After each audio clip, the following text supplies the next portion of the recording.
Hi everyone, here we've got Redmi 9T and let me share with you how to check IMEI and serial number on this device. So actually we've got two different ways to check those unique numbers. The first one is the fastest one and it requires a secret code, and the second is using the settings, and obviously I will show you both. So maybe let's begin with the secret code. Let's tap on the dialer because this is the place where we will enter it, and let's enter the code, which is *#06#. And as you can see, by this code we're provided with both IMEI numbers and also a serial number attached to this device. Let's tap on OK, and let me show you another way to check it. If for some reason the secret code won't work, then you will still be able to check it manually, let's say. So let's enter the settings. Here we have to go to the very top of the list and tap on About Phone. Here we have to tap on All Specs.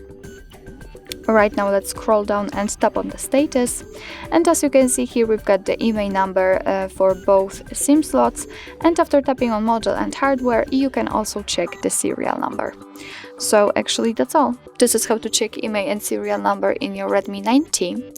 Thank you so much for watching. I hope that this video was helpful, and if it was, please hit the subscribe button and leave the thumbs up.